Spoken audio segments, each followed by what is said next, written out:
The proceeding will start shortly.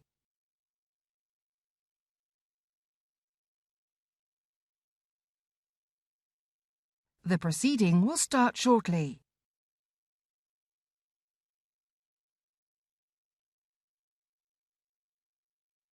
The proceeding will start shortly.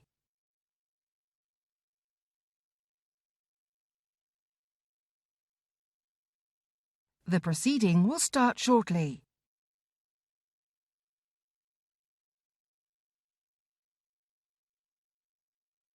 The proceeding will start shortly.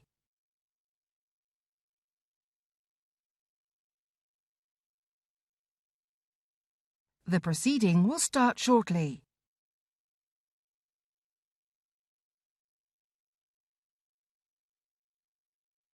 The proceeding will start shortly.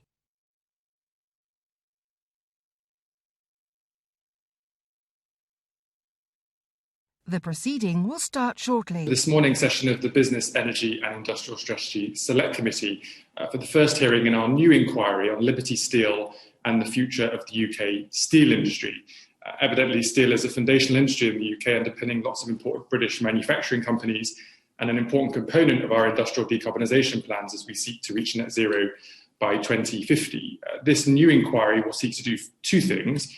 Firstly, to understand why we tend to move from steel crisis to steel crisis in this country and how we provide some stability to the sector, not least in the context of decarbonisation plans. And second, to understand the Liberty Steel crisis around how GFG Alliance has structured, financed and audited itself, and the role of supply chain finance, namely green steel capital in this circumstance, and how that is linked to potential issues in the running of these important companies. And we'll therefore want to understand whether that's an appropriate way to run companies like steel companies in the future, and whether there are any regulatory changes that we may wish to recommend to the government. The first session today is a scene setter around the state of the UK steel industry today and some of the challenges that it's facing before we dig into some of those issues that I've just mentioned in more detail in later hearings. I'm delighted, rather unusually, but very welcome the Secretary of State to the start of this inquiry, as well as probably to the end of it, which I think recognises his personal commitment to trying to deal with the issues we're facing in the industry. So we'll hear from the Secretary of State for the first half an hour before hearing from industry representatives. Secretary of State, I'll come to you first with some topical questions before bringing in colleagues.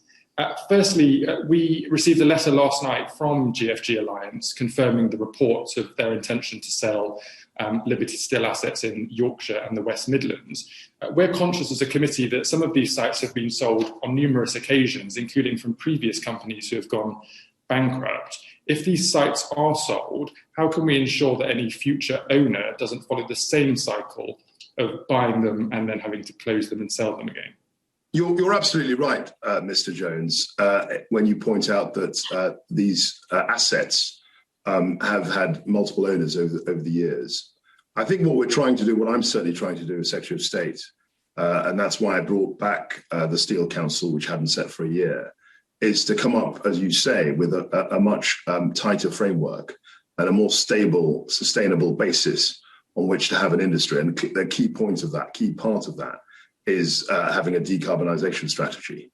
And therefore, once these companies are committed to decarbonisation, I think we can work together as government and the industry in trying to create a more sustainable sector. What happened before was that clearly it was before we even had a decarbonisation strategy. It was before we legislated for net zero.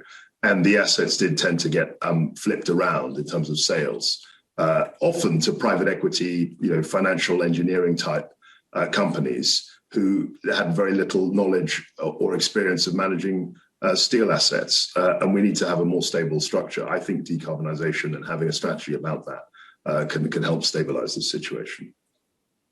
Thank you. And I understand this week that the Governor of the Bank of England noted to the Treasury Select Committee that Wyland's Bank, which was the bank that Mr. Gupta had set up, was under investigation by the Bank of England, by the Prudential Regulation Authority, by the National Crime Agency and by the Serious Fraud Office. And yet £46 million of taxpayer-backed loans during the COVID crisis were provided to GFG Alliance. In the context of all of those investigations, how did that happen? Well, obviously the Bank of England has had an interest in what Wylands Bank were doing. At the time that the COVID loans were being dispersed by the British Business Bank, there weren't, as I understand it, concerns about the particular bank. And that, if I may say so, Mr. Jones, was exactly the reason. It was concerns about GFG Alliance. It was exactly the reason that when they asked me, as you remember, for £170 million, and I dare say a number of people on the committee were asking me why I wasn't committed to giving £170 million. It was this sort of thing, this sort of opacity about their corporate governance, this kind of difficulty to understand the actual full nature of their businesses that prevented me and my officials from giving them taxpayers' money. And I think, dare I say it, that we were vindicated in our approach. The British Business Bank, albeit an arm's length body, is part of your department. Do you think? Yes, I've mentioned that. Do you think there are any lessons to be learned, though, from this issue of this money?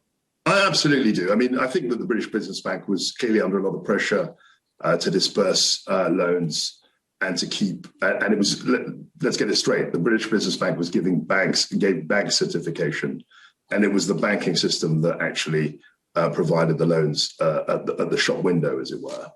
And we had to keep liquidity going. We had to keep businesses going. And once banks were accredited in this way, they were allowed to disperse money. Now, what subsequently occurred is that the Bank of England now has doubts, has concerns about Wylands Bank, which it didn't have last year when the decisions about the C bills and the CL bills were being made. Thank you for that. Richard Fuller, please.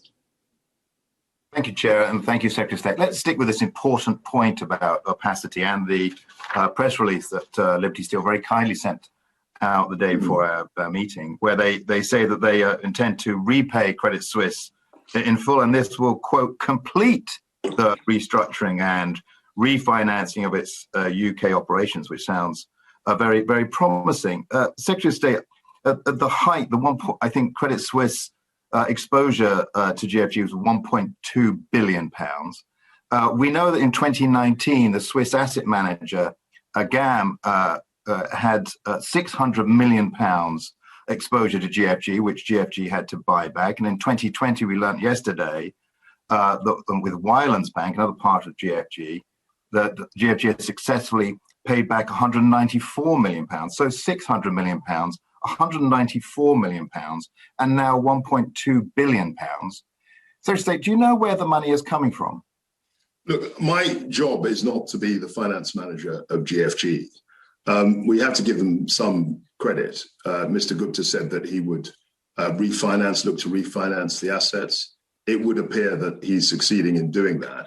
But as a quid pro quo, as a compromise, he has to divest some of the UK assets. Now, I'm not privy to the financial dealings, the gearing, the leverage of the business. And that's a matter for the creditors. But clearly, creditors at the moment are willing to extend him and his group more finance. And that's a matter for them. Quite right, Secretary of State. And but if I could just tease you a little further on it, the £1.2 billion, the assets that have been presented for sale, is it the opinion of the department that they would account for the full amount of that 1.2 billion? Well, I mean, obviously, in terms of the 1.2 billion that's due, you will appreciate that, Mr. Fuller, that we have to see what the term of the loan is. I'm not quite sure that this 1.2 billion is due immediately, and in any case, even if it were due immediately, creditors can reschedule the debt, so they could come to an agreement where he could pay it off over 2 or 3 or 4 years. We don't know the terms of the debt of the refinancing. But clearly, this is a situation that we're monitoring very closely. And White Oak is a company that's been associated with the GFG group and providing financing, and particularly in Australia. Is White Oak a specialist in supply chain financing, and therefore it's akin to Greensill? So my understanding of White Oak, and I'm not privy to their workings, I haven't met any of the officials that work there, is that it's a San Francisco private equity type firm, which invests particularly in, I think, distressed debt and kind of high leverage finance. That's my understanding of what the business does, and clearly they're specialists in this, and they've had a long working relationship with GFG Group. And they will have terms of refinancing, which we're not privy to at the moment. Okay. Yesterday, the Governor of the Bank of England said that the PRA identified problems in late 2018 with Wylands Bank and that it started its first investigation in Q1 of 2019, Wylands Bank being part of the GFG Group. The GFG Group bought the UK arm of the Nigerian bank, Diamond Bank, in April 2019. Do you understand why it was permitted to purchase that bank? Well, clearly, if the report, if the investigation starts off as a secret investigation, that won't be widely known. The concerns about the bank won't be widely known, and you will understand that when these investigations are happening, often not in public, the bank can operate normally and it can acquire assets in a normal fashion, and that's clearly what's happened. Now it would appear that the result of those investigations has given the bank cause to look more widely, and they've publicised the fact that they've looked into this bank. But it's easy with hindsight, Mr. Fuller, to say why didn't we do this? Why didn't we do that? No, but absolutely. But actually, at the time, none of these concerns were made public. Absolutely, Secretary. It's just if the Bank of England had concerns about one bank, why did they permit him to purchase another bank? But if I can just end on a broad question, you've taken a very clear stance on protecting taxpayers' money. Many of us absolutely would applaud that, and I just have been totting up some of the other political responses to GFG Group. So £7 million Scottish Government loan in 2016. That's right.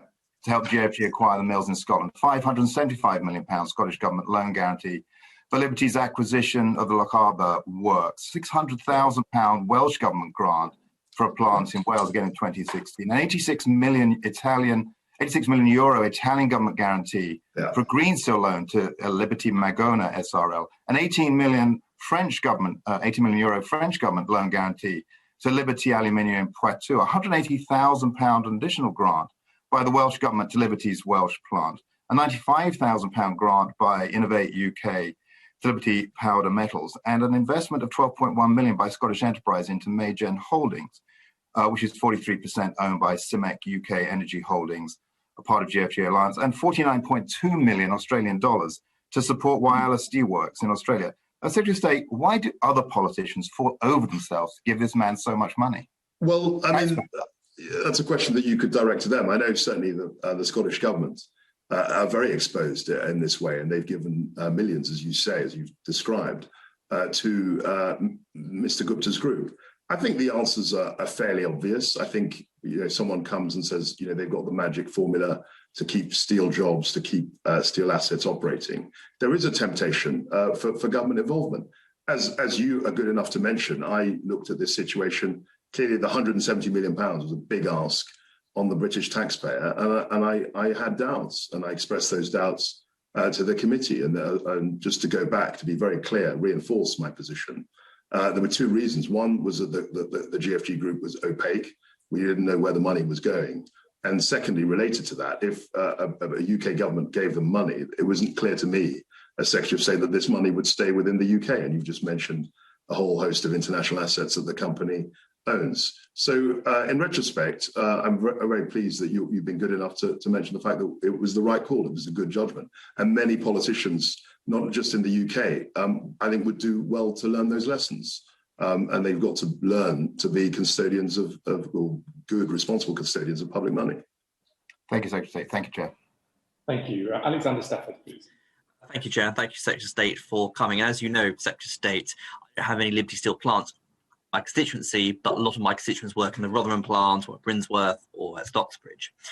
And obviously it's worrying news. But what is the viability on the government's view of the Liberty Steel sites in the UK?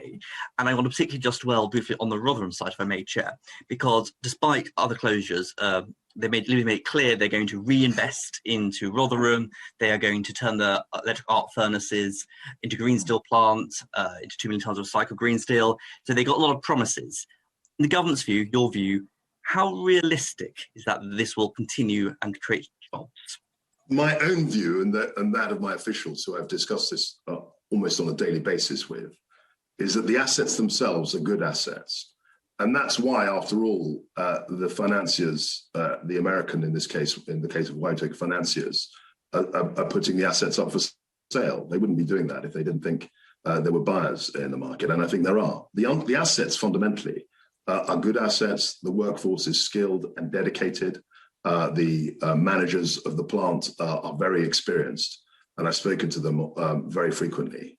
But the issue that Liberty had, in particular, maybe we'll go on to this, was to do with financial engineering, the opaque bit, if you like, of GFG, the leverage, the finance, the debt that they'd incurred. All of that was what I think put a lot of pressure on those businesses. Without that, I think there's a healthy interest in the assets, and I think they have a viable future for the reasons you've said. It's decarbonized, it's clean, and there's a demand. Naturally, there's a demand for their product.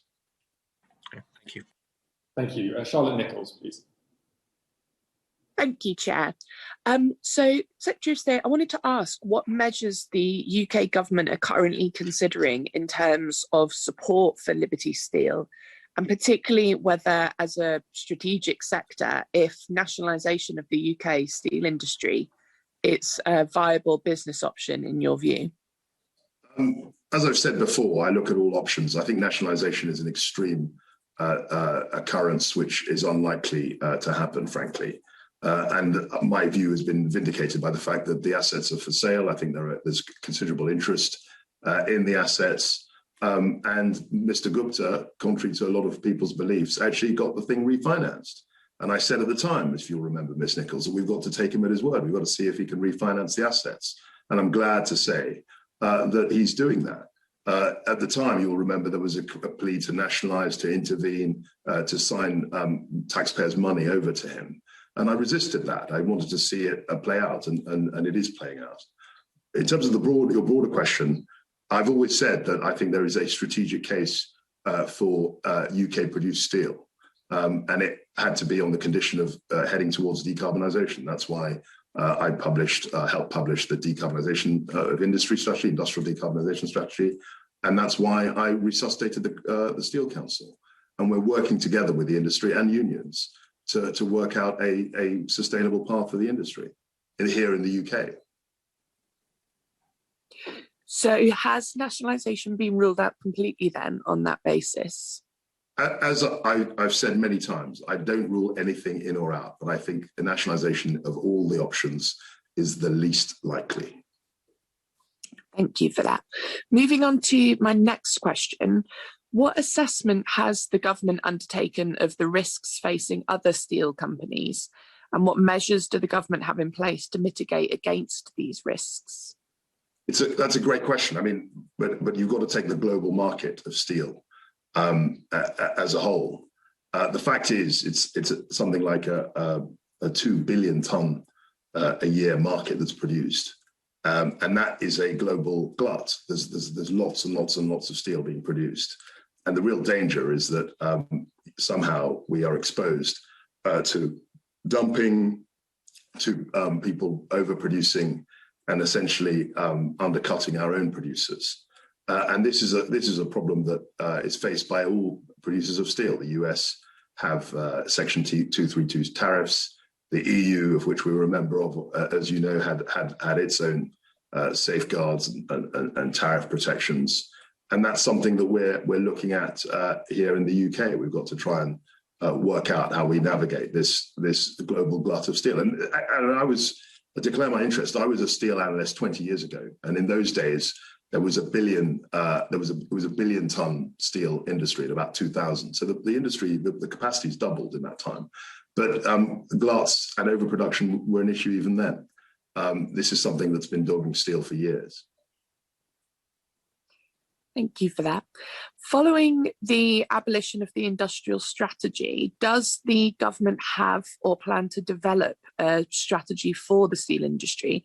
I mean, you spoke in your previous answer about the fact that it's doubled over the course of the last sort of 20 years in terms of outputs. And I think that looking at a lot of the infrastructure projects that we're seeking to deliver, whether it's part of levelling up, or whether it's transport, whether the refurbishment of Parliament even, is all going to require steel.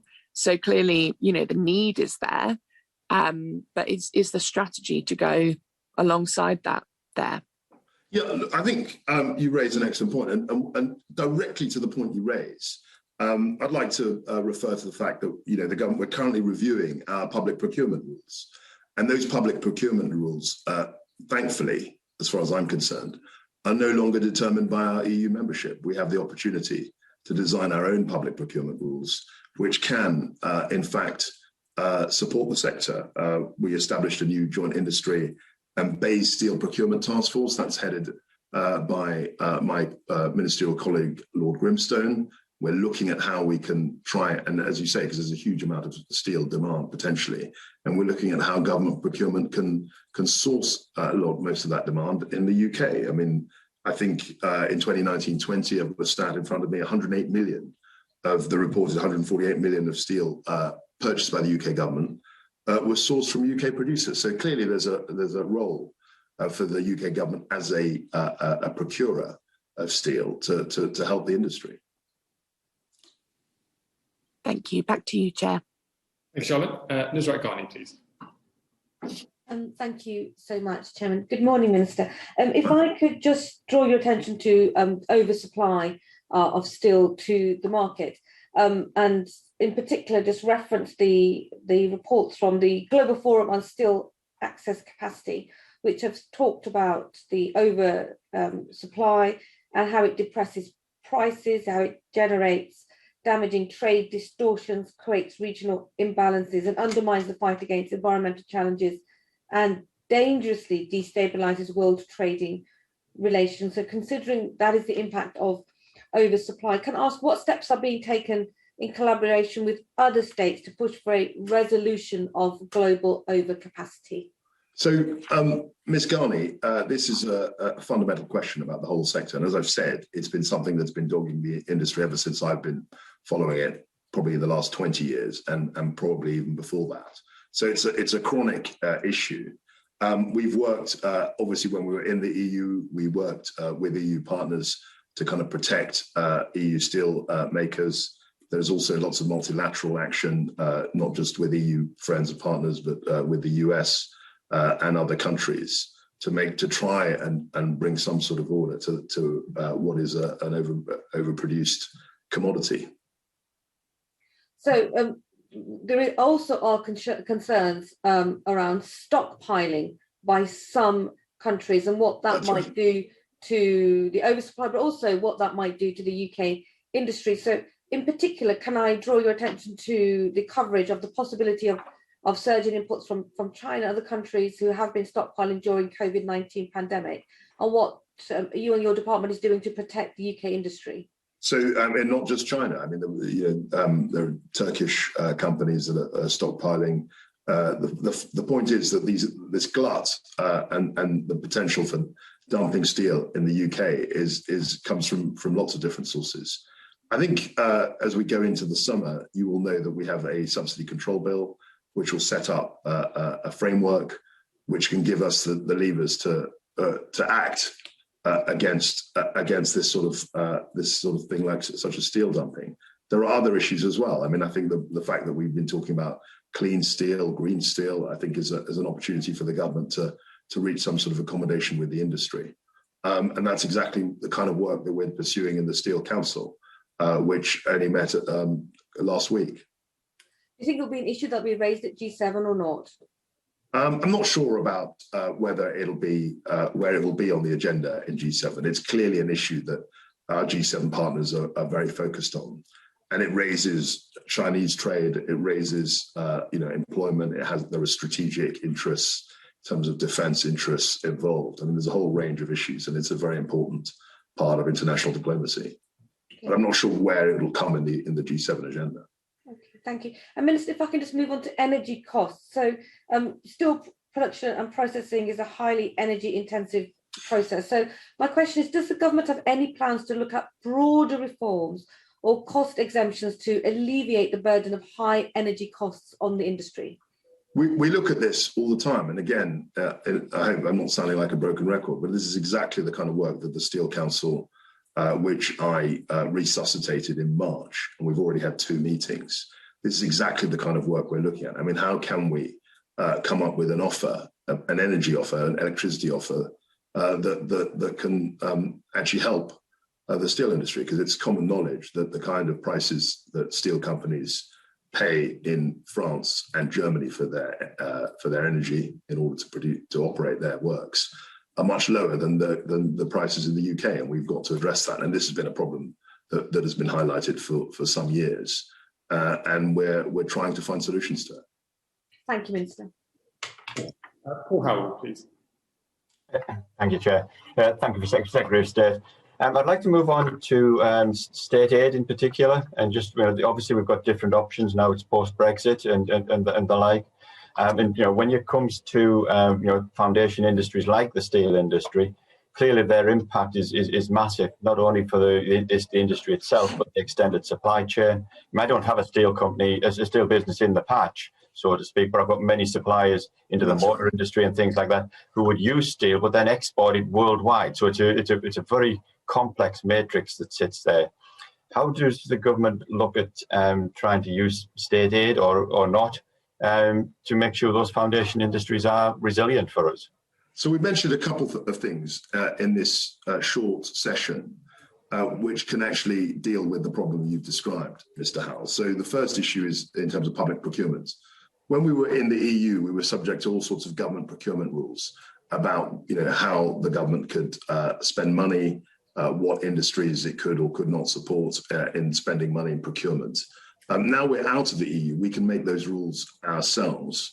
And as I said, we've got a task force, we've got a procurement task force led by Lord Grimstone looking at this exact issue. And we have already, I think, even in 2018, 2019, spent a lot of money in steel, of our steel purchases here in the UK. So you're absolutely right. Your wider point about it being a foundational sector with lots of high-paid jobs in areas of relative deprivation historically, I think that position is changing. That point is absolutely right. And that's one of the reasons, as well as the national security reasons, in my view, that we're backing the industry. But government support for the industry, and I can't stress this enough, has to be allied with a commitment on the part of the industry towards decarbonisation and producing clean steel. I don't disagree, Minister, in terms of the link with decarbonisation, but clearly there's obviously a risk that we just export the carbon problem if we don't look after the industry ourselves and make sure we've got that result. So we need to make sure we square that circle.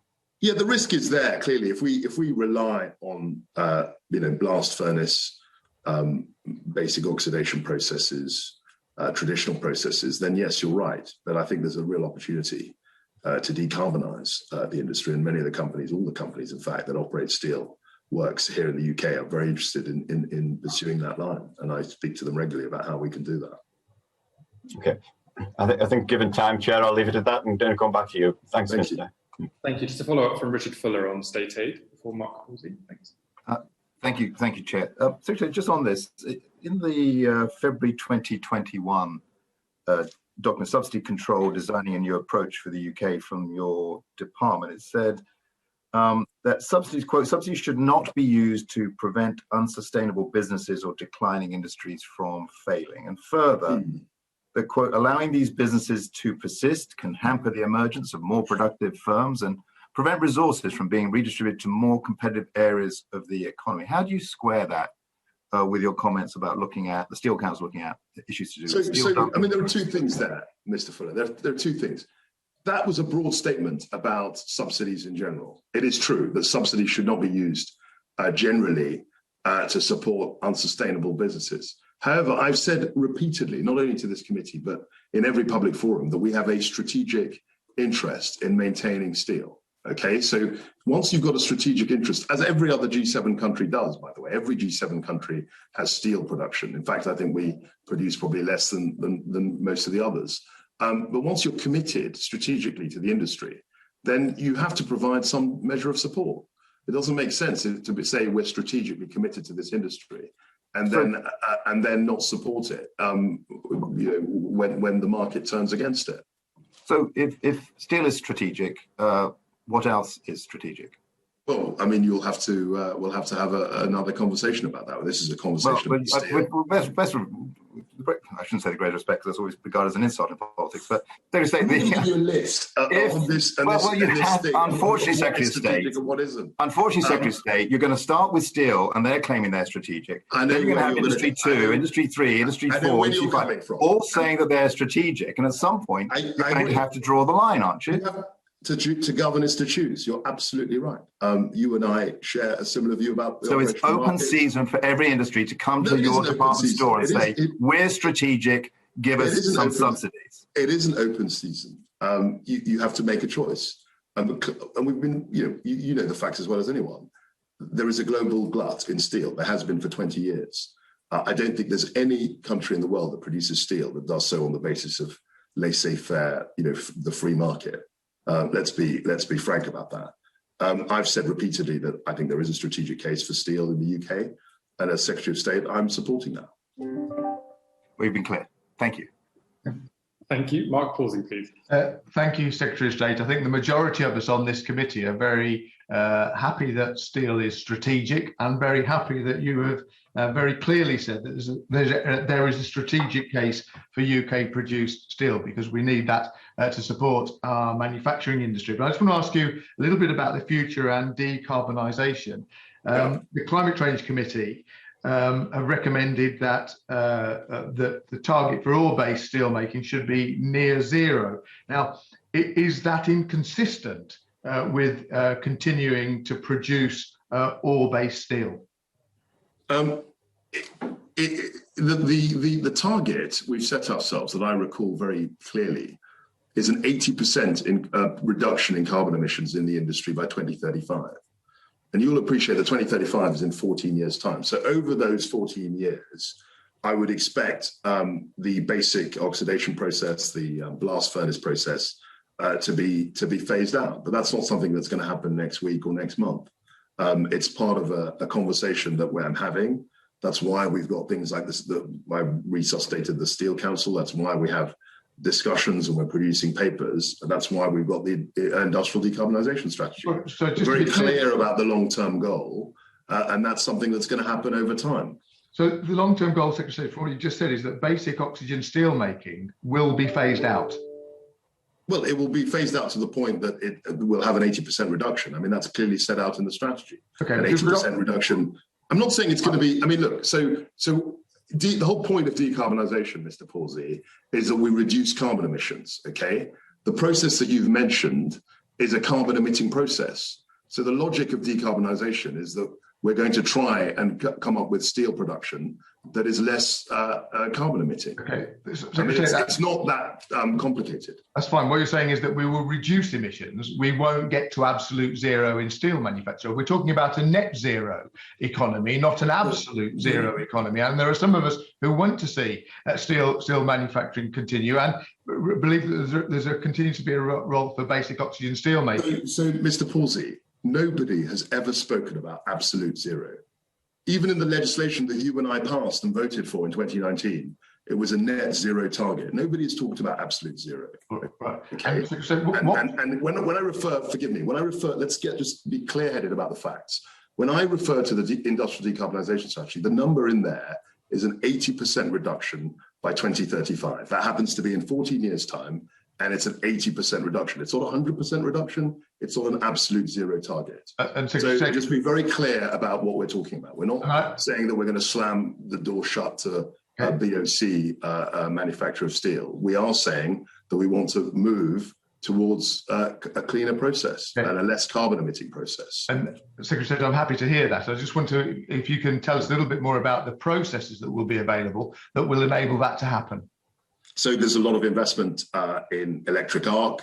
If you look at the two biggest steel makers, two of the biggest steel makers, Ginier up in Scunthorpe, the Old British Steel Works, and Tata Steel in South Wales, both of them have come up and they've embraced the agenda. They've said, and they both operate, as you know, BOC type steel production, and they both said they want to move over, and they're looking to move over to cleaner steel production, either through electric arc or the potential use of hydrogen. You will also know, Mr. Pawsey, that in Scunthorpe, we're very near the Endeavour site, which is a site for potential carbon capture. So a lot of the industrial clusters that we deal with are looking at carbon capture options, which addresses your earlier point about the net zero. It's not a net zero target.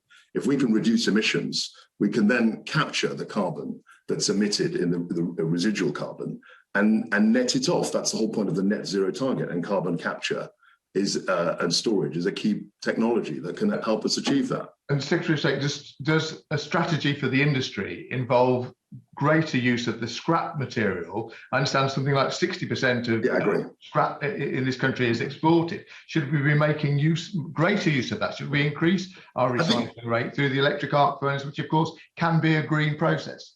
I think that's a huge opportunity. I think you're right. I mean, we're exporting a whole lot of scrap to Turkey, and then we're re-importing it essentially as steel. That doesn't make sense to me.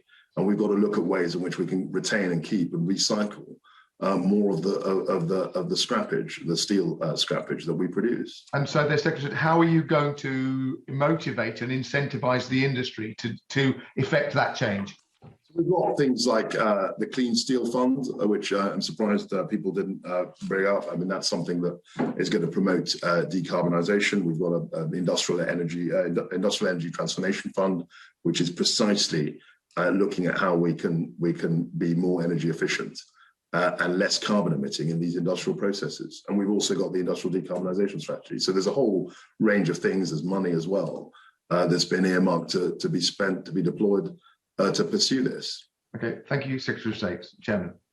Thank you, Mark. Secretary of State, just two very quick supplementary, because I know you need to get to the House. I've got to do obey orals, so you're keeping me away from one form of parliamentary scrutiny. It's keeping me from another. Well, we'll get quickly to the questions in that case. On the issue of decarbonisation, the Energy and Climate Intelligence Unit today has reported that in Europe there are 23 hydrogen steel projects either planned or underway, with plans for hundreds of thousands of tons of green steel to be exported from next year. But we assumingly haven't made any progress in the UK on hydrogen in relation to steel projects. And the Clean Steel Fund, which you mentioned, I don't think starts paying out until 2023. Are we behind the curve a bit on hydrogen? I don't think we are. I mean, this is a classic oppositional play to bash the government and say, aren't the French marvellous, aren't the Germans brilliant? In fact, we've got a hydrogen strategy coming out. I read the EU strategy when I was the energy minister, and the German strategy as well for hydrogen. Both of those were 100% focused on the production of green hydrogen, electrolyzer-produced hydrogen. Our strategy, I'm pleased to say, looks at both. It looks at green hydrogen production and blue hydrogen production, which we're doing through carbon capture. So, we're in a position where we've got a twin track on hydrogen. We're going to do, I think, as we did with the offshore wind sector. And I always point this out to opposition politicians. They say, it's about government spending. No, the success we've had in offshore wind was because we managed to come up with an investable proposition, an auction process, which managed to attract private capital. And I'm sure the success in hydrogen production that this country has will also reflect private investment much more, actually, than government spending. Just to be clear, that wasn't me making that point. It was the no. I know it wasn't you, but it was voices from that side of the house make the point regularly.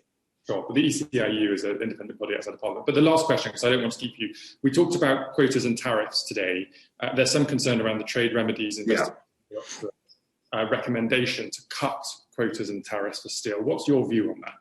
So what I would say about that, and it's unfortunate perhaps for you that you've asked me this question because the consultation is still open. My understanding is the consultation closes tomorrow at 6 o'clock, I think, or maybe 5 o'clock in the afternoon. And I would urge all steel interested parties to participate, to contribute to that consultation. And then once the TRID committee looks at the consultation, they will come to a final decision. And that's all I can say about that. Okay, maybe we'll ask you again in the future. Secretary of State, thank you for your time this morning and orals in the House. We're now moving on to the second part of our panel this morning with industry representatives, and we're delighted to welcome Edwin Basson, who's the Director General of the World Steel Association, Ros Bulliard, who's the Head of Policy at Green Alliance, Chris MacDonald, who's the CEO of the Materials Processing Institute, Roy Rickus, who's the General Secretary of Community Union, and Gareth Staith, who's the Director General of UK Steel and the co-chair of the Steel Procurement Task Force. A busy panel. I would encourage witnesses to give direct answers, please, because otherwise we'll run out of time to the many questions we have to ask you, I'm afraid. And to go straight into questions from colleagues, I'm going to call Charlotte Nichols first, please. Thank you, Chair. So my question to begin with is, what are the unique strengths of the UK steel industry, and can the industry carve a specialist niche for itself in a crowded global market? And I'd like to go to Mr. MacDonald first, please, and then to Mr. Stace. Hi, good morning. So the UK steel industry has got some real expertise in terms of innovation. I think my own institute, which is a world-leading institute which works with the institute globally, is a good example of that. And we've historically been fast adopters of technology as well. But I think there are a couple of things worth mentioning kind of in the framing of that question. So one is, it's quite difficult actually to be just a niche producer. So I used to be a product development manager for a big steel company, and we generally turned over about sort of every 15 years, about 2/3 of our product portfolio. So steel companies need to be innovating on new products all the time, but those products become rapidly commoditized as well. A second point I've made is that don't assume that the UK can't compete on commodity. So we talk a lot about China and India, but actually we need to be competitive against our major importers into the UK, which are Germany, France, Spain and Italy. And in fact, some of the lower cost steels, such as rebar, can be produced very successfully in the UK. Celsa Steel in South Wales produces them successfully there, because the margin for transport costs is quite high compared with the price of the steel. So there are some real opportunities for the UK steel industry with things we're good at, but actually it wouldn't be correct to say that we can't compete in commodity as well. We absolutely can. Thank you for that, Mr. Stace. Thank you. And I'm not going to repeat, I support what Chris has just said, I'm not going to repeat that. But when we talked about the strengths, well, I think really the strengths are, if we look at the government's agenda at the moment, steel either addresses those or really supports those ambitions that the government has on like self-sufficiency and circular economy, building back better, and then particularly levelling up and the net zero carbon agenda. And the steel sector feeds straight into those. And so it just, to me, is very frustrating that whilst, as Chris said, you know, we are a very strong sector, we can compete globally, we can't compete globally because the government policy means that we're uncompetitive, both on electricity prices, business rates, government buying foreign steel when it's procuring steel, and also now, which I hope we get into, and it's been touched upon in the last session, that we've got two government arm's length bodies at the moment currently aiming to do more damage to the steel sector. One, Ofgem, wanting to increase electricity prices by a further 40%, and the Trade Remedies Investigations Directorate wanting to drop any protection unilaterally that would then encourage loads of imports into the country. So we as a steel sector in the UK can supply the UK market. We can supply the UK market even more in terms of steel, and we need to produce it here in the UK so we can address both net zero carbon and also environmental concerns. And we employ, you know, tens of thousands of workers in the UK who are highly skilled, well paid. We train lots of apprenticeships, and these people sit in the areas where government, you know, is focused on the levelling up agenda. Thank you for that. Back to you, Chair. Thank you, Charlotte. Paul Howard, please. Thank you, Chair. Excuse me. If I could start with Mr. Basson, and I'll be coming back to you, Mr. Stace, in a second to complement the same question. It follows on in terms of international competitiveness.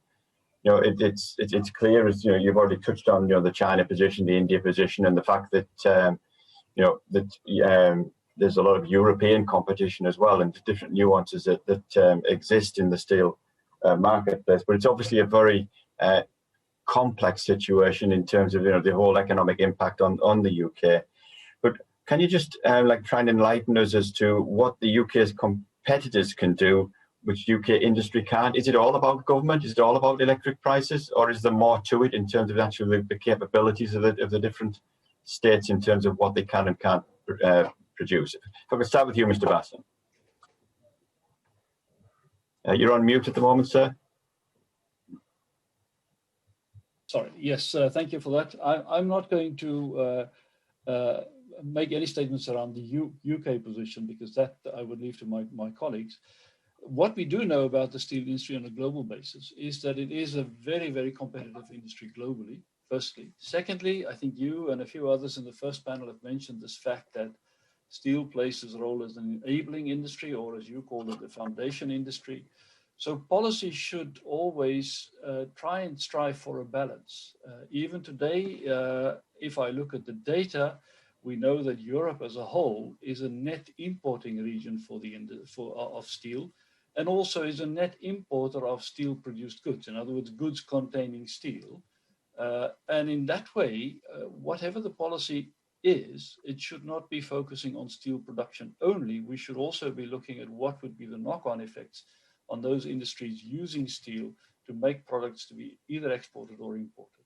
And from that perspective, as Mr. Stace have said, making sure that the full input range of products or services or energy utilized in production of steel is competitive on a global basis seems to me to be the key.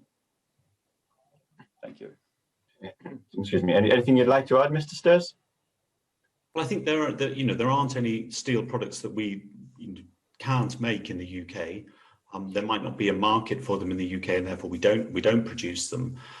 But I think that the steel sector, as Mr. Basson said, is highly global. Prices set globally, highly cyclical, and at the moment these days the ups and the downs are concertinaed, and the ups aren't very high, the downs are very, very low, and they happen very quickly. So at the moment, globally, the steel sector, the price of steel is very high. The price of raw materials is high as well, but steel companies are doing very well at the moment. But how long will that last? And it's all based on what China does. China produces 900 million tons of steel a year. We produce 7 million tons. And then if China sneezes now and then therefore doesn't need as much steel, what's it going to do? It's going to export it. It's not at the moment, but within 6 months that could happen.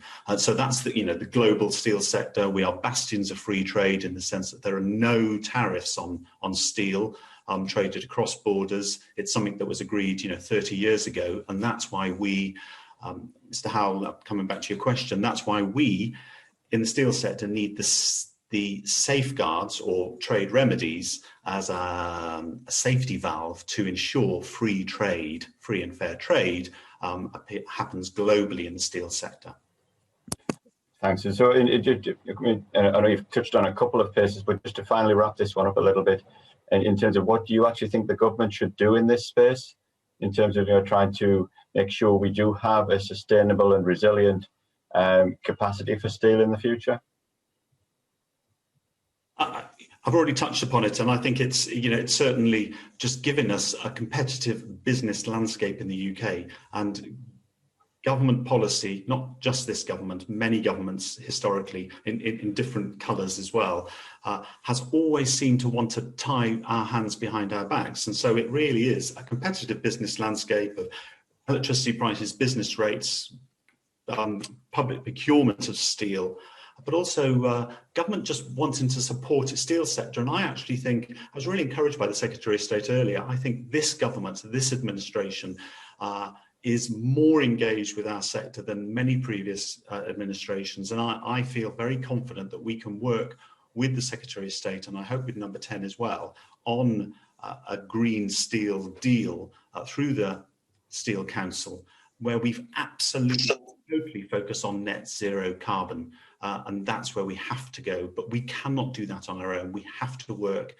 in partnership with the industry, government, and the trade unions and academics as well. And it's a very exciting opportunity. Wouldn't it be great if the steel sector in the UK was the first steel sector country in the world to get to net zero carbon? And as we've already pointed out that we might already be behind the curve. So we need to have a firm plan to get to 80% of emissions by 2035 and a 0% by 2040 or 2050. Thanks, Mr. Stace. I endorse that. I think it's just the complications of the different agendas, making sure that they do align. Mr. Rickhouse, I saw your hand go up there. If I could come to you, and then I'll go back to you, Chair. Thank you very much. And very briefly, I just wanted to supplement something that Gareth said in regards of, if you go back to maybe a couple of years now, when we first put together the sort of asks of government at that time, and there were always going to be some immediate challenges and pressures, such as energy prices, procurement, etc. But one of the asks that we put forward at that time, which is still the same today, is about a long-term strategy and an industrial strategy for steel to play this role as a foundation industry. And I think that's the bit that we haven't quite grasped, and we need to start that debate about what is the strategy for the steel industry in the UK. And we work well as a trade union. All the unions within steel work well with good employers. We have a good relationship with UK Steel. But some of my frustrations at times is that when the proverbial really hits the fan, companies will do what's best for their companies, which we understand.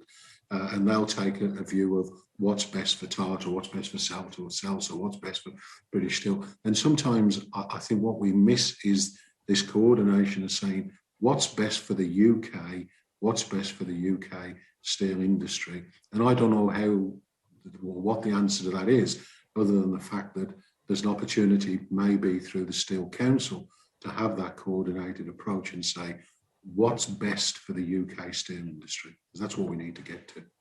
Well, I thank you for that. And I think it's a dynamic that I've heard when talking to companies in the supply chain near to me, that there is a need for long-term messaging and long-term statements of intent as to where things go, and whether that's the actual creation of subsidies or whatever, or whether it's just more high-level messaging from government. But certainly, I've heard it before that there's a need to signal the direction of travel to just try and get business to invest accordingly. Is there anybody else who would like to build on that before I go back to Chair? Okay, back to you, Chair. Thank you. Richard Fuller, please. Thank you, Chairman. Mr. Stace, you just mentioned the Green Steel deal. It seems to be something that was capitalized, a capital G, capital S, capital D. How much is that going to cost?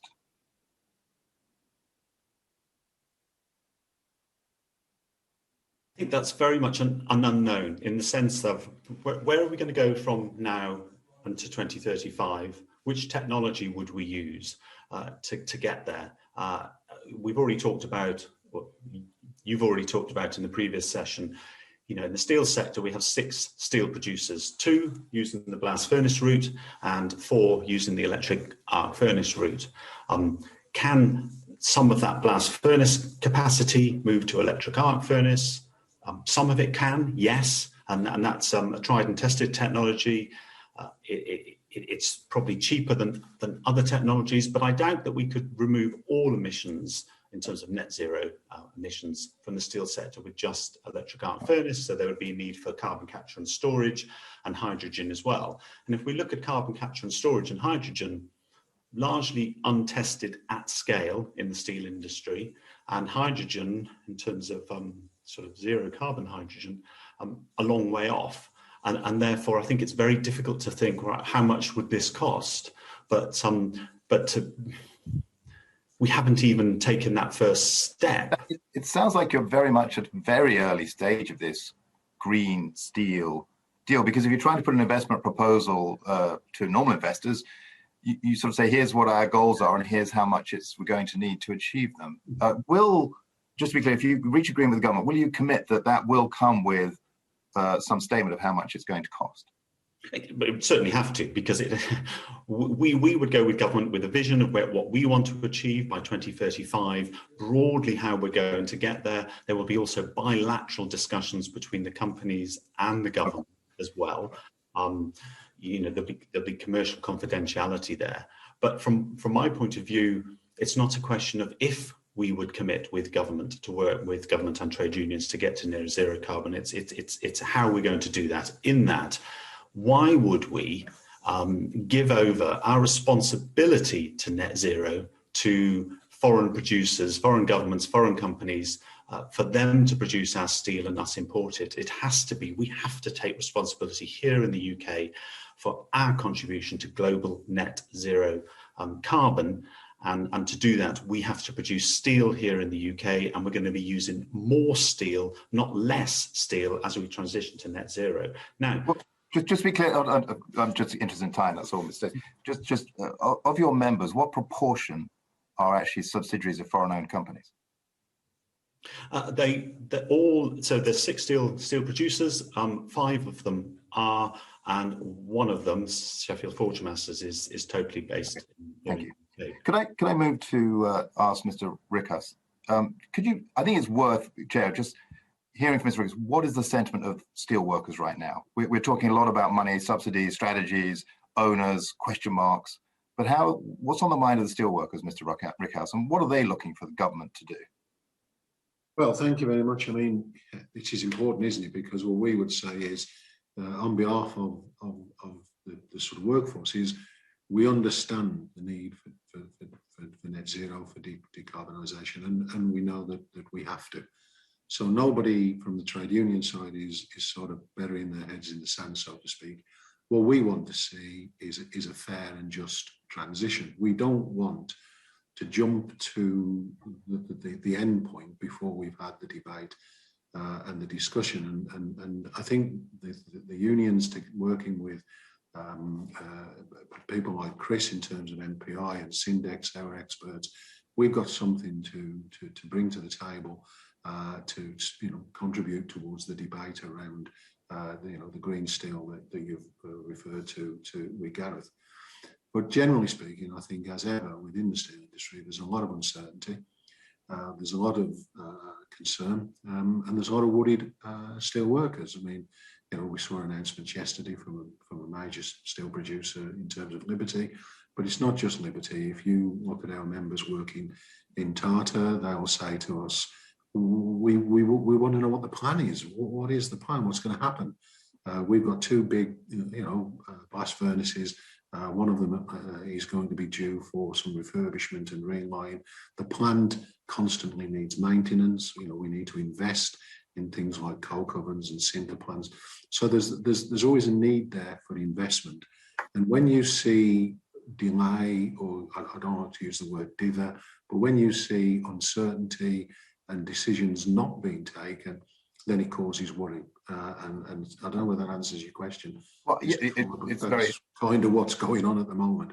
People are worried about the future because nobody seems to be doing anything. And that it is very helpful. I'm just interested, when you say people want a plan, they don't think people are doing it. Are people looking primarily to the owners of their businesses, or are now just discarding them and saying, well, this is really actually an issue? I will never subscribe to a view that this isn't all of us, stakeholders, all working together. Government have a massive role to play, as Gareth has said, and there's issues that government can do and can encourage and can create an environment where people want to invest, where people want to be innovative, look at research and development, etc. So government clearly has a massive role, but so do employers, and we should never, I don't want to use the term let employers off the hook, but we shouldn't. Employers have to be engaged in this process, they have to be investing, and they have to be working with their trade unions. And the workforce itself, we've had massive change. This workforce are superb. I mean, it was fantastic to hear Kwasi Kwarteng recognise that in terms of dedicated, skilled and committed workforce. And over the years, we have had so many challenges, so many changes, and I actually believe the workforce have played their part, more than played their part. They meet all these challenges. We need leadership. We need a government and we need employers, and the unions will play their part.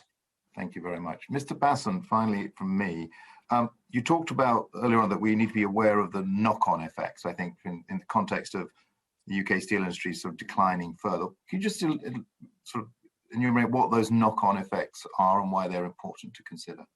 Yes, thank you, Mr. Fuller. If we've done a piece of work 2 or 3 years ago in terms of what is the enabling size of the steel industry on a global basis. We've done this study in the 12 largest steel producing regions, but we then also tested for smaller producers, and we found very similar effects. Effectively, what we have seen is that if you place the steel industry as an enabling industry in the middle of the value chain, the impact forwards and the impact backwards is about equal in size. So for every $1 that you spend on the steel industry, there's about $2 and a bit that go upstream towards raw materials, and another $2 and a bit that goes forwards into users of steel products. And the same with employment. For every one position in the steel industry, there's about 7 positions that you kind of enable before the steel industry upstream, and about 7 employment positions that you enable downstream.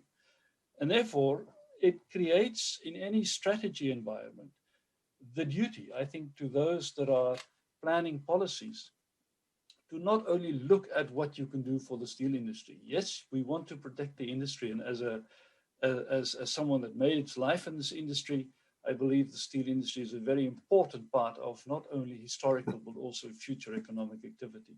But Mr. Masson, you've just described, important intermediate industry in the supply chain. I guess what's specific about the steel industry that makes it such an important consideration?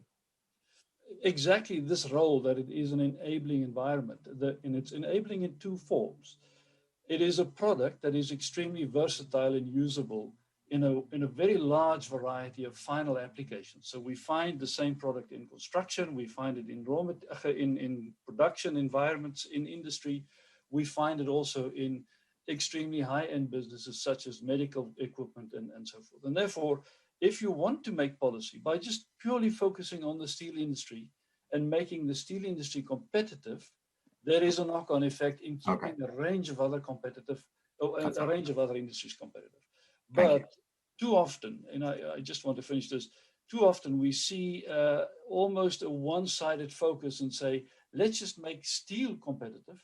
And then sometimes we, in making the steel industry competitive, reduces the competitiveness of the downstream industries. And this is what I meant by having a balanced approach. We should be looking through the full value chain if we do evaluate policy. And the same goes for employer training and all the other policy elements. Thank you. Back to you, Chair. Thank you. I said at the beginning of the session today that one of the things that I'm keen to avoid is that we kind of swing from steel crisis to steel crisis. And that in this inquiry, we understand or try to put forward ideas about how we avoid that. And of course, the predecessor committee to this one, as well as the APPG on steel and others, did a lot of work on the 2015-16 steel crisis. And the conclusions that they drew, from my perspective, seem to still exist today. And the issues we've talked about, the global supply issues, the pricing, quota tariff issues, the domestic issues around energy pricing. Have I understood that correctly, or are there new factors at play now that weren't in play in 2015-16 that we need to understand? I'm going to come to Mr. Stace first about that from a UK perspective. No, Mr. Jones, I feel like a broken record. I've sat in front of this committee a number of times and I've said exactly the same thing. Because, why? Well, because in 2015, when I first appeared in front of this committee, and we set out, and Roy mentioned it, when Roy and I, in terms of the trade unions and the employers, had shared 5 asks. Well, those 5 asks actually never got done. The government has always said, yes, we've dealt with energy prices, but it hasn't. We, as UK Steel, for the last 5 years annually produce an electricity price disparity report. And every year it produces that, France and Germany pay 80% less for steel, or we pay 80% more for electricity than they do. And it stayed the same. And government says, yes, we must do something about this. And the Secretary of State also just said that. But we haven't ever seen where the government says, right, we are going to do it, and we do it. And like I say, I'm more hopeful now than I've ever been in the last 6 years. But it's still that it's government's attention only looks at us when there's a crisis, rather than understanding actually We are an enabling sector, and we talked about that, and we can compete globally. But the fact of overcapacity globally is there, and I'm sure Edwin can talk about it more than I can, in the sense of, I used to say 250 million tonnes. Now we're saying 500 million tonnes of overcapacity. And the problem is, and in the last session we talked about the Global Forum for Steel Overcapacity, which sits alongside the OECD Steel Committee. It was a talking shop. China, who are the biggest culprits of overcapacity, didn't really get involved in that. There wasn't, whilst they came up with and agreed what the problems are, there really wasn't a move towards saying, right, let's actually get rid of this overcapacity.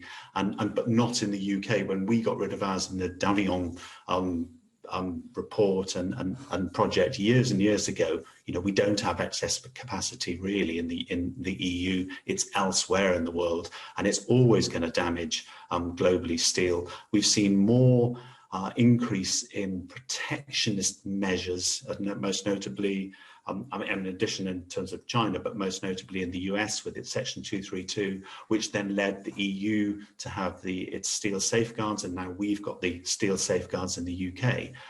Those will continue. They have to, because if we unilaterally take them off, then we will be flooded. I mean, it's easy to say, and I said it before, we will be flooded with cheap, underpriced steel coming into the UK that will swamp our market very, very quickly. Thank you. And Ros, the decarbonisation agenda was obviously live in 2015-16, but it's much more live today. But energy pricing is still a problem, yet we're talking a lot about increased power consumption with electric arc furnaces. What are the dynamics around the decarbonisation requirement on steel that means that it might kind of contribute to a cyclical kind of crisis basis versus a sustainable industry that we need to think about?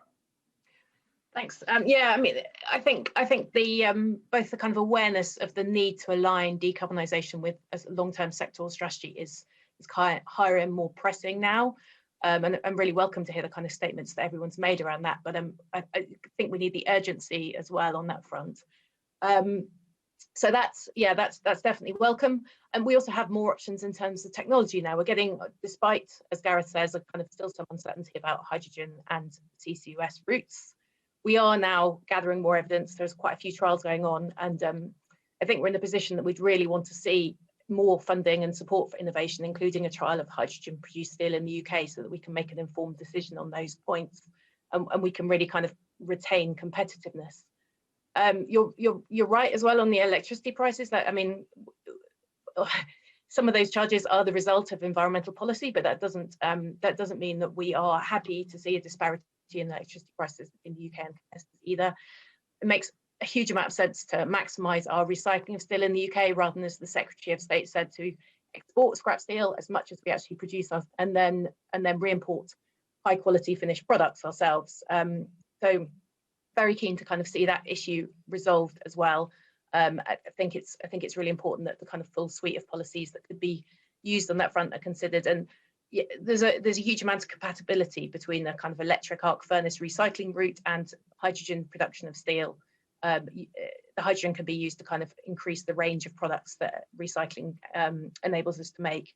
So, and it's a kind of batch process. So yeah, really kind of keen for the government to explore all of those options, and then also to create a kind of enabling policy environment in other places as well, including looking at trade policy, to ensure that we're kind of maintaining a level playing field and maximising trade in low carbon goods, and also maximising that market for low carbon steel. So not just kind of levelling the playing field, but really driving a reason for investment in decarbonisation and kind of giving producers confidence that there is a market here.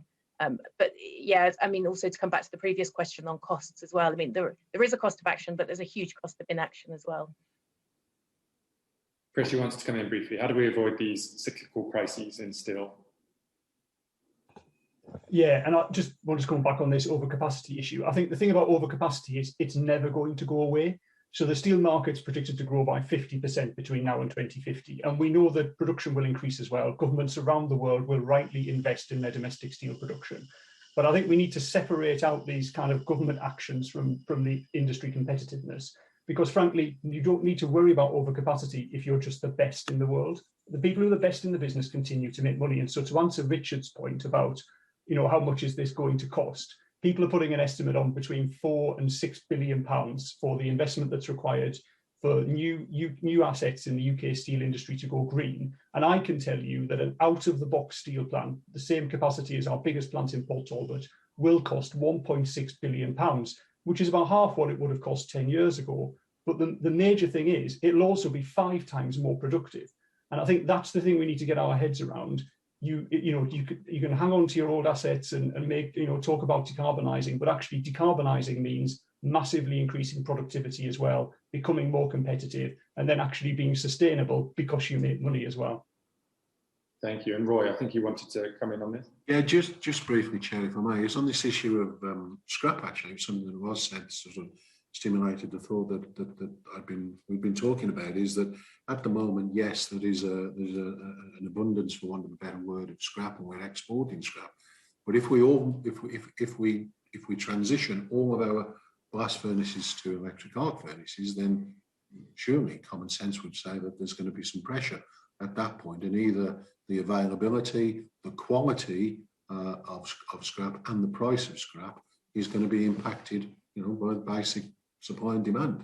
So I don't believe personally that a transition to totally electric arc furnaces is the right answer. I do believe that there is a way, whether it's through hydrogen or carbon capture, to green our blast furnace route without necessarily moving entirely to electric arc furnace. And it is as well about the quality of the different grades of steel. I think Ros again touched on the fact that at the moment an electric arc furnace couldn't produce all of the various qualities and grades that we need as an economy and as a country going forward. So I'm not sure what analysis has been done. Chris or Gareth may be able to answer that in terms of what would the impact be on the scrap position if we all suddenly transition to EAF. Thank you for that, Roy. And Mr. Basson, can I come to you? Feel free to answer a question on this, but I have another one for you as well. I'm trying to understand how the UK is differentiating itself compared to other countries around the world. And you'll have seen that we've got this consultation from the Trade Remedies Investigation Directorate around quotas and tariffs, and a reported recommendation that we want to get rid of them or reduce them. I'm assuming that makes us unusual compared to other countries around the world who may be taking a more protectionist approach because of the global problems. Would that be correct? I think your assumption is the correct assumption that it makes the UK unusual. I'm not sure whether it is a correct assumption to say that it is necessarily bad to be unusual. Gareth mentioned earlier, UK produces 7 million tons of steel out of a total of 1.8 billion that is used globally. That makes the UK less than 1% of the global steel market.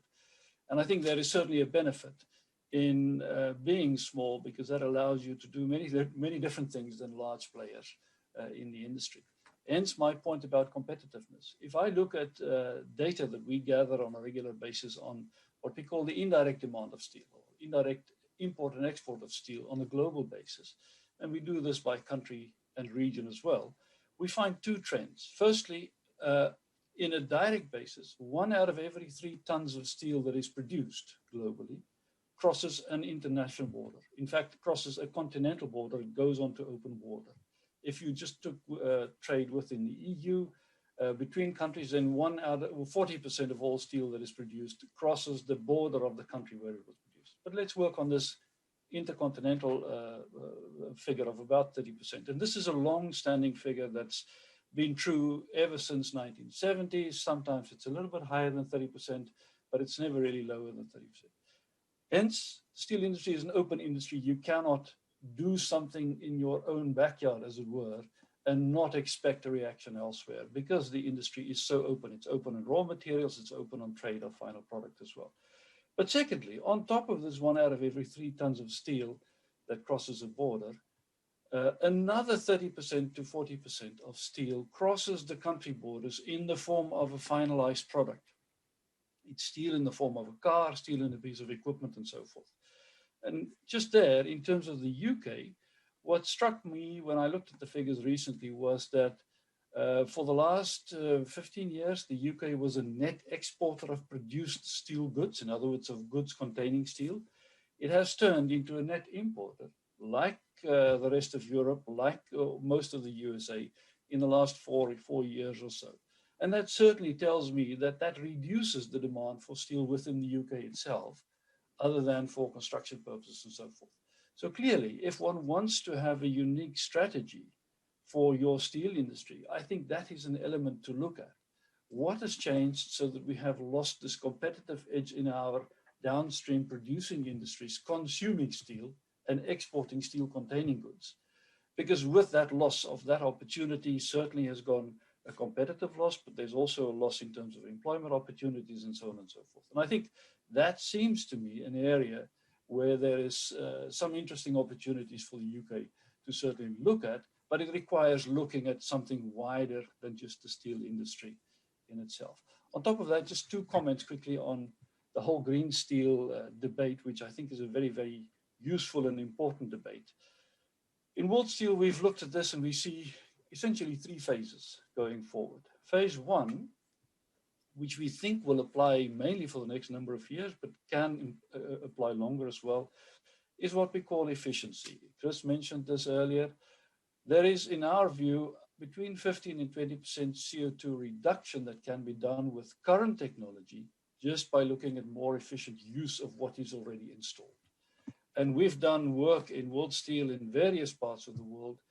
This efficiency benefit is not only available to old plants or large plants or new plants, it is available to everyone in every facility. It requires a focus on a number of things. It requires a focus on your raw material supply chain. It requires an efficiency focus within the use of the factory, and it certainly requires an energy focus. Secondly, we see a phase, kind of phase two, which is more efficient use of scrap. We've also spoken about this earlier this morning. And there is one clear point, and that is that the scrap we generate and use today actually comes from the steel that was used in the first round in 1970, 1980. There is typically a 40 to 45 year life cycle of steel in use, and after 40 years it becomes available as scrap.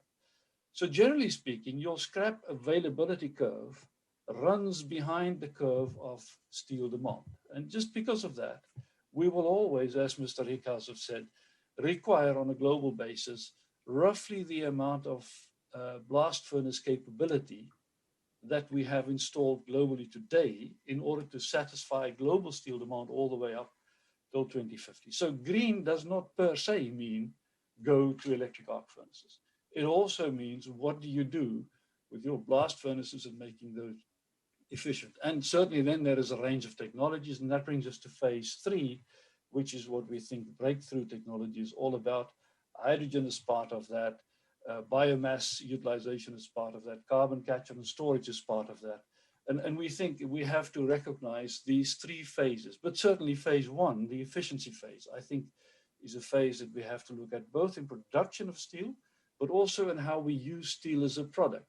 Because just to get to this point, if we can prolong the useful life of steel from, let's say, 40 years to 45 years, before we require a remelting of that product into something else, then we delay our need to make new steel at expensive CO2 costs at some point in the future. So efficient use of steel is as important as efficient production of steel in the short term.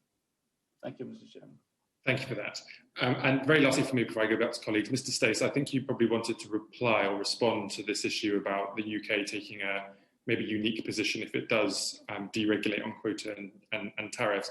And in your answer, could you just help me understand from any future sector deal perspective, the difference between domestic consumption and export competitiveness for the UK? We've seen the Secretary of State say this morning there's a strategic need at a domestic level. We mentioned national security, reforming public procurement rules. We kind of understand that.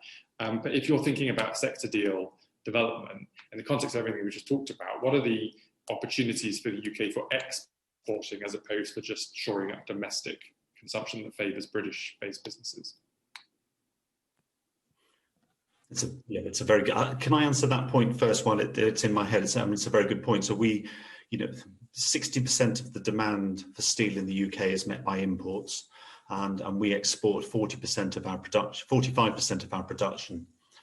And our sector deal that we submitted to government probably 3 years ago, which I don't think they ever really read, actually focused on just satisfying the UK domestic sector, because we believe that there's a real opportunity here. At the moment, it consumes something like 10 million tonnes, and that will go up 1% year on year. So we were trying to say, look, even the size of the prize, even if it was just supplying more of the UK sector, how much more investment that would bring into the UK, and therefore, you know, those, as Mr. Fuller pointed out, you know, those companies who are actually international companies would say, oh, okay, well, we will invest then in the UK, because at the moment, why would you, if you're a steel company based somewhere else, why would you invest in the UK at the moment when it's so uncompetitive in terms of the business landscape? You'd invest your money somewhere else. And these companies need an excuse to invest in the UK. That's the fundamental problem why we've lurched from crisis to crisis. If I move on to the Trade Remedies Investigation Directorate, I think the government, I mean, and it's really interesting, you called it a consultation, and so did the Secretary of State. And my worry is that I think they've made up their minds already. And the government, if the Secretary of State for Trade, Liz Truss, doesn't, if she accepts their advice when the final advice comes out, and the final advice comes out as yes, get rid of half of these safeguard measures for half of the products that are listed, then the government's really shooting itself in the foot, like, you know, very significantly, because in the levelling up agenda, you know, all of the areas that will be affected in the UK by not continuing the UK steel safeguards are the levelling up areas, and therefore this would not look good on the UK government at all. That we have Brexit, we come out of there, it's master its own destiny, and yet it falls at that first hurdle in terms of levelling up. But it does seem crazy that you've got an arm's length government body which does its own calculations behind closed doors. We tried to say to them, look, you know, can we have a better dialogue here, two-way dialogue, so if you miss something, we can see it already. That didn't really happen. They're very nice people, but that didn't really happen. And therefore, we've got this strange initial finding of saying, yeah, we're going to drop half of the products from safeguards. Now, what they don't even fundamentally understand about the steel sector is you don't have like one product. You know, a site makes a number of products and they all hang on each other. So, you know, getting rid of half of them actually affects the other half that you keep the safeguards for. That's the real problem. And formally, TRID weren't asked to look at that. They only look at the data. So they said, oh, if we don't make the product, or if imports haven't gone up in this period, then we don't even look at it any further. And so they then don't give the Secretary of State for Trade any room. If they recommend that they don't continue, i.e. TRID recommend they don't continue, the Secretary of State cannot overrule TRID on this one. So we've got a government that was taking back control but has no control over this particular policy. And it's the first major investigation by TRID. So don't let the steel sector be its initial failure while it was just, you know, kind of getting into the job. That would be a disaster for our sector. Thank you. Richard Fuller, please. Thank you, Chair. I'd like to come to Ros, if I may. You know, I've heard that Mr. Sace's frustrations over the years on the committee, and I understand the chairman's up and down thing about cyclicality. And it seems like the answer is if you stuff the word green before the word steel deal, suddenly you change the whole rationale here for putting taxpayers' money in. And so what your thoughts are really rather important here. Now, I think we're encouraging about the issue of electric arc furnaces, but Mr. Rickhouse and others have talked about the fact that blast furnaces need to continue. How do you see that part moving across to fulfill the objectives in the green steel part? And then perhaps also you could just talk a little bit, you talked about creating markets. Now, if there isn't a market there, how are you going to create it? And with these blast furnaces, I think it was Mr. Basson's called them breakthrough technologies. That means to me that no one knows what they're doing yet. So there's risk associated with it. Can you help us here? Can Mr. Stace finally get to where he wants to, with the government putting a big check of taxpayers' money to transform the industry? I think the green element is the future proofing. It's ensuring that the sector can withstand over the longer term. It's also giving us potentially an opportunity to get a lead in new emerging technologies. I don't think it's going to be the entire solution to changing the future of the sector. There are other issues as well, but I think it's a really critical thing to address alongside it. And if we don't crack the kind of decarbonisation element too, we'll just, frankly, it's another reason we'll keep coming back to this whole situation again. In terms of the role of blast furnaces, I think we will need some form of decarbonisation if we're going to keep primary steel making. So we could just recycle steel, but as Edwin rightly said, will still be global demand for primary steel. So there is an argument for the UK continuing to produce that primary steel and doing it in a clean way, and rather than just exporting that and expecting others elsewhere to do that, and potentially do it in a higher carbon way. It's a little unclear, as Gareth said, which is going to be the best route, but I think that's why we'd be really keen to see hydrogen trials, but also kind of innovation and research funding made available for other routes too. And there's, like I said, I think there's a real urgency now that we kind of examine in detail the cases for all of these technologies and kind of make sure that we've got a good suite of options available. I think hydrogen personally is quite promising, and I think we've got, as the ECIU report that Darren mentioned that was published today shows, there are 23 projects now in Europe involving hydrogen, and I think 15 of those are involving directly reduced iron. That's when you use hydrogen, not just adding it to a blast furnace, but instead as the reductant. So that there is real moves in that direction, and China has a project with DRI at kind of 70%, I think, of the fuel or the supply that's meant to be operational, producing 6 million tons of steel by the end of the year. So I mean, there's a real opportunity here to kind of at least keep level with others. Otherwise, so you'd add your voice. Sorry, you'd add your voice to say that we have to keep the blast furnaces. If we're going to a Green Deal, we should be transitioning. So bring that into the mix, but recognizing that it's still early days in developing that technology. You could also have a sort of hybrid. So hydrogen can be fed into the blast furnaces, or you can put carbon capture on the blast furnaces, or you can do hydrogen reduction, which is a slightly different route. But you could have a hybrid transition where you start to have the two technologies alongside each other for some time as well, and that would allow a kind of potentially a more managed route rather than kind of a one-off switch in technology, which should definitely be explored. Just on the market, yeah. There is already interest from buyers actually on a voluntary basis in lower carbon steel. So we've seen investments by BMW in Boston Metals Group in the US, which is producing low carbon steel.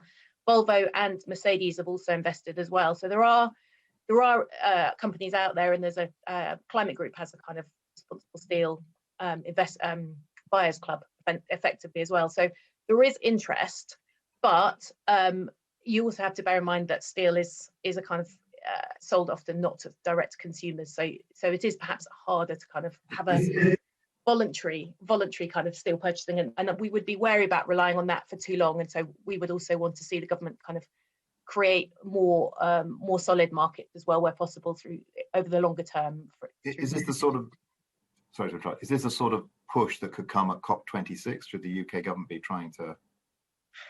Yeah, I mean, it's it could be. I mean, I think there's efforts around being suggested around kind of procurement of steel, and obviously the government has a role in procuring steel too, which has been. It's not the only. I think it has plans to procure about 10% of UK steel. So UK produced steel. So it's not going to be the whole answer. Public procurement. I think creating markets for private buyers as well are really important. But yeah, I mean, COP is a huge opportunity as well for the government to make some kind of clear signals in this direction. And while steel is 3% of UK emissions, it's a much higher percentage globally. So not only is this a potential test case for kind of showing which way the steel industry could decarbonise and kind of exporting our expertise, but also we could use the lessons from the steel for other industries in the UK as well. If we can crack this, there are other kind of hard to address industry sectors in the UK as well. Thank you, Ross. Chris McDonald, you came out with a £4 to £6 billion price tag and compared that to something else. Did that include the estimate of trying to get this hydrogen or whatever variant of the blast furnace, or would that be on top of that? So to be clear, I was talking about the plant and equipment costs for the steel producers. And the steel producers themselves would then want to plug into a hydrogen network, a high voltage electricity grid, possibly a carbon capture and storage network. And I haven't included that infrastructure in that estimate. But just to, there is a point where sort of theory meets the hard reality of kind of business and what's happening in the world. And I think, we need to talk about that practical side of how we can make this transition as well. And all of our blast furnaces in the UK and Europe and around the world are on a timeline towards their end of life. And a blast furnace investment is typically a 20 to 25 year investment. So we know